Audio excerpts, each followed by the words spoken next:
Chapter 2.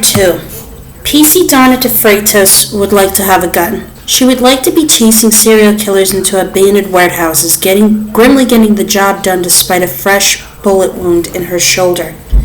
Perhaps developing a taste for whiskey and having an affair with her partner. But for now, 26 years old and sitting down for lunch at 11:45 in the morning with 4 pensioners she has only just met, Donna understands that she will have to work her way up to all of that. And besides, she has to admit that the past hour or so has been rather fun. Donna has given her talk practical tips for home security many times, and today there was the usual audience of older people, blankets across knees, free biscuits, and a few happy snoozers at the back. She gives the same advice each time, the absolute paramount importance of installing window locks, checking ID cards, and never giving out personal information to cold callers. More than anything, she is supposed to be a reassuring presence in a terrifying world. Donna understands that. Also, it gets her out of the station, gets her out of paperwork, so she volunteers. Fairhaven's police station is sleepier than Donna is used to. Today, however, she found herself at the Cooper's Chase Retirement Village. It seemed innocuous enough, lush and troubled to Dayton on her drive, and she spotted a nice pub for lunch on the way home, so getting serial killers in headlocks on speedboats would have to wait. Security, Donna began, though she was really thinking about whether she should get a tattoo. A dolphin on her lower back, or would that be too cliche? What do we mean when we say the word security? Well, I think that word means different things to different. A hand shot up in the front row, which was not normally how this went, but in for a penny. An immaculately dressed woman in her 80s had a point to make. Dear, I think we're all hoping this won't be a talk about window locks. The woman looked around her and picked up murmured support. A gentleman hemmed in by a walking frame in the second row was next. And no ID cards, please. We know about ID cards. Are you really from the gas board, or are you a burglar? We've got it, I promise. A free-for-all had commenced. It's not the gas board anymore, it's Centrica, said a man in a very smart 3-piece suit. The man sitting next to him, wearing shorts, flip-flops, and a West Ham United shirt, took this opportunity to stand up and stab a finger in no particular direction. It thanks to Brett Thatcher that Ibrahim, we used to own it. Oh, do sit down, Ron, the well-dressed woman had said. Then she looked at Donna and added, sorry about Ron, with a slow shake of her head. The comments had continued to fly. And what criminal wouldn't be able to forge an ID document? I've got cataracts. You could show me a library card and I'd let you in. They don't even check the meter now, dear. It's all on the web. It's on the cloud, dear. I'd welcome a burglar. It would be nice to have a visitor. There had been the briefest of lulls. An eternal symphony of whistles began as some hearing aids were turned off while others were switched off. The woman in the front row had taken charge again. So, and I'm Elizabeth, by the way. No window locks, please, and no ID cards, and any jealous we mustn't give our pin to Nigerians over the phone, if I am still allowed to say Nigerians. Donna de Freitas had regrouped. She was aware she was no longer contemplating pub lunches or tattoos, but instead thinking about a riot training course back in the good old days of South London. Well, what shall we talk about then? Donna asked. I have to do at least 45 minutes or I don't get the time off in lieu. Institutional sexism in the police force, said Elizabeth. I'd like to talk about the illegal shooting of Mark Duggan sanctioned by the state. And sit down, Ron. So it went on enjoyably and agreeably until the hour was up, whereupon Donna was warmly thanked, showed pictures of grandchildren, and then invited to stay for lunch. So here she is, picking at her salad in what the menu describes as a, quote, contemporary upscale restaurant, unquote. 11:45 is a little early for her to have lunch, but it wouldn't have been polite to refuse the invitation. She notes that her 4 hosts are not only tucking into full lunches, but also have cracked open a bottle of red wine. That was really wonderful, Donna, says Elizabeth. We enjoyed it tremendously.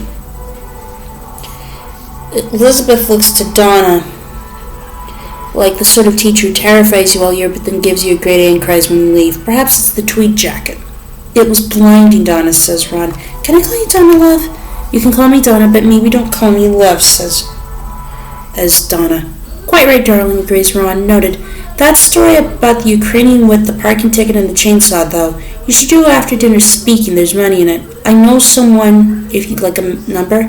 The salad's delicious, thinks Donna, and it's not often she thinks that. I would have made a terrific heroin smuggler. This was Ibrahim who earlier raised the point about Centrica. It's just logistics, isn't it? There's all the weighing, too, which I would enjoy, very precise. And they have machines to count money. All the mod cons. Have you captured a heroin dealer? PC de Freitas? No, admits Don. It's on my list, though.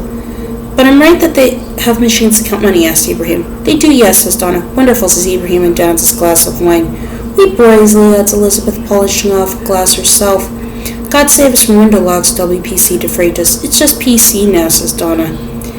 I see, says Elizabeth, lips pursing. What happens if I still choose to say WPC? Will there be a warrant for my arrest? No, but I'll think a bit less of you, says Donna, because it's a really simple thing to do and it's more respectful to me. Damn, checkmate. Okay, says Elizabeth, unpursing her lips. Thank you, says Donna. Guess how old I am, child, is Ibrahim. Donna hesitates. Ibrahim has a nice suit and he has great skin. He smells wonderful. A handkerchief is artfully folded in his breast pocket. Hair thinning but still there, no paunch and just the one chin. And yet underneath it all, Donna looks at Ibrahim's hands, always the giveaway. 80, she ventures? She's the one to part Ibrahim's sales. Yes, spot on, but I look younger. I look about 74. Everyone agrees the secret's Pilates. And what's your story, Joyce?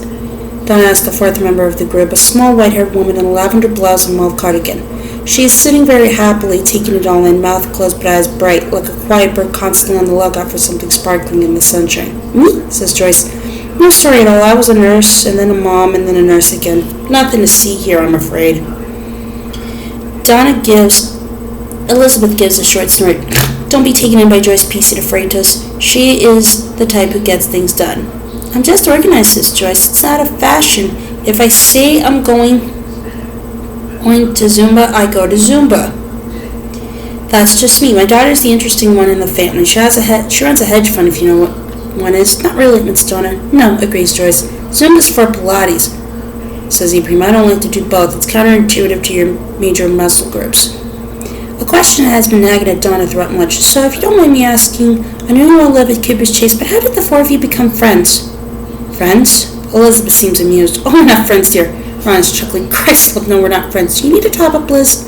Elizabeth nods and Ron pours. They are on a second bottle. It is 12:15. Ibrahim agrees. I don't think friends is the word. We couldn't choose to socialize. We have very different interests. I like Ron, I suppose, but he can be very difficult. Ron nods. I'm very difficult. And Elizabeth's manner is off-putting. Elizabeth nods as well. There it is, I'm afraid. I've always been an acquired taste in school. I like Joyce, I suppose. I think we all like Joyce, says Ibrahim. Ron and Elizabeth nod their agreement again. Thank you, I'm sure, says Joyce, chasing peas around her plate. Don't you think someone should invent flat peas? Donna tries to clear up her confusion.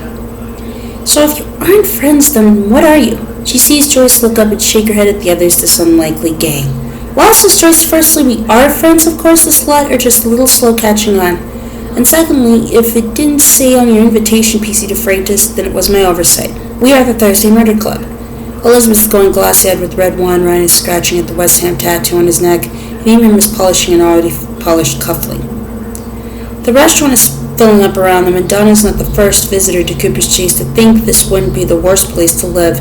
She would kill for a glass of wine and an afternoon off. I swim every day, concludes Ibrahim. It keeps the skin tight. What was this place?